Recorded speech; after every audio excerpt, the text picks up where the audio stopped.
waajib adiga ku yaala dadyo uun ha u dirine isla yaaba gobi waa midii yacaystiraade abwaan bare maxamed fiidow oo leenta lagu naaneyso waa abwaan muusikiste la xamiiste jilaa hobol ay ugu dambeyntii sahayda u leexisay dhanka caabudida ee hebe abwaan bare wuxuu safka hore kaga jiraa suugaanyahanada Soomaaliyeed ee qaranka ugu weyn ku darsaday suugaanta Soomaalida wuxuuna curiyay heeso gabayo riwaayado aan ka noqday bulshada Soomaaliyeed dhexdeeda leenta wuxuu fanka ka soo dhex muuqday asagoo aad u dhalinyaro ah waxa uu fanaan aan loo dhawaan karin ku noqday tumista muusiga iyo weliba la xameynta heesaha taas oo ay u dheereed curinta erayo oo ku raagay xasuusta dadka jecel fanka iyo suugaanta Soomaalida suugaanyahanka bare maxamed fiidow wuxuu dabshidkii 1952 ku dhashay miyiga deegaanka Diri oo hoos tagta degmada Ceelbuur ee gobolka Galgaduud isagoo dhalinyaro ah yimid magaalada Muqdisho halkaas uu ku biiray dugsi lagu barto muusiga aqoontiisa ugu dambeyntii heer sare gaartay kana noqday bara sare tumista muusiga ayaa la galaysaa la xameynta heesaha curinta maansada jeedaadkeeda kala duwan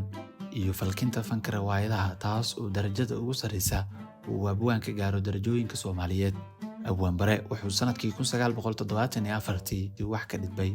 kooxdii halkan ee kulwadayaasha wuxuuna ka mid noqday barayaashii iyo hogaamiyayaashii kooxda halkaas uu ku soo bandhigay hibooyinkiisii Soomaalidu la dhaceen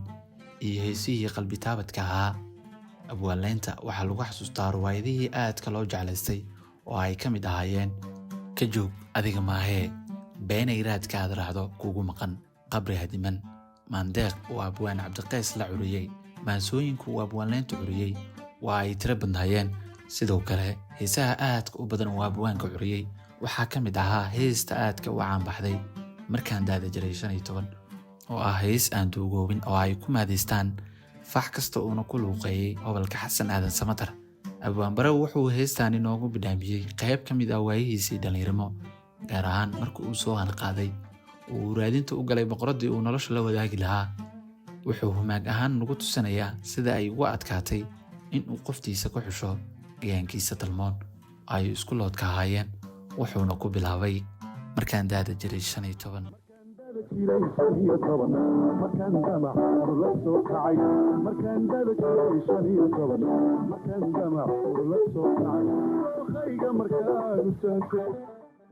sidoo kale waxaa xusid mudan oo lagama tagaan ah heestii ixtiraam gubeed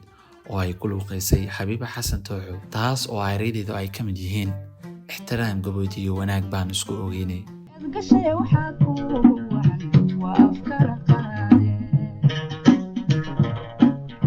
sidoo kale marka la soo hadal qaado abwaan bare fiidow in la soo xasuusto heestii caaqibada ahayd oo sida ashqaraar kale u qaaday fanaanka caanka Maxamed Xasan Xuseen Lafoole taas oo aan ereyadeeda ka xusi karo laf dhabartiyo axdiga iyo urugada dhiigay jirka laxaadka intiisa kale iyo admiga caliyay dhabarta araxda iyo urugada dhiigay jirka laxaadka intiisa kale adnaadii celinaya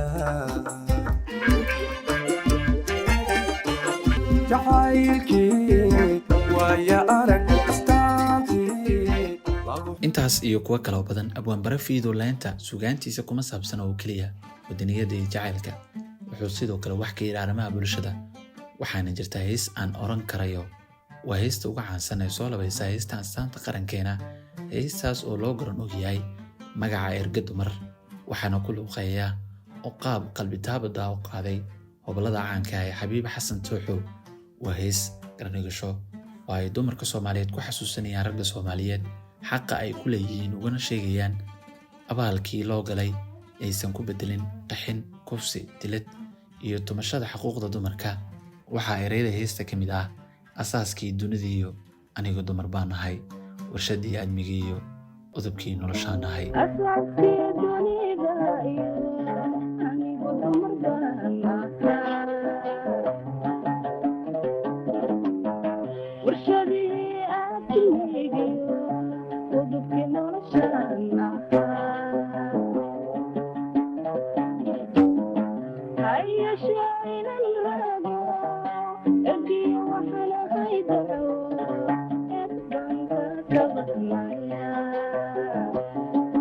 dhanka siyaasadda aan u soo gudubnaa abwaan bare maxamed fiidow wuxuu safka hore ka galay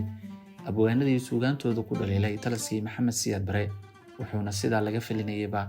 farta ku fiiqay dulduleeladii hareeyey maamulkii ciidanka hogaaminayay gacankii 21 Oktoobar. si lamid ah wuxuu markoodii erayo kulul ku hilqaaday jamaahadihii la eedeeyey ee dalka ka dhigay foodo iyo maamul la'aan. 1991 marka ay dhaceen dagaaladii sokeeyey ee lagu hoobtay, Abwaan Bare wuxuu ka mid ahaa dadkii naftooda kala baxsaday halgankaasi, wuxuuna in ka badan 20 sano dabjoog ahaa ugana noolaa qaaradda Yurub ka hor intuusan dib ugu soo laabanin. wuxuuna maanta 2024 si milki iyo maamuus loogu noolyahay magaaladii uu dabshidyadii badan ka maqnaa ee Muqdisho. taariikh nololeedkani taariikhdan waxaan ka soo xigtay Cabdinaasir Xidig, aniguna waxaan ahaa Cabdulaahi Ciid. mahadsanid. muuqaalkan intaan haddii aad soo gaartay like inoo saar, inoona share garay si uu saaxiibo sidaadoo kale u gaaraa.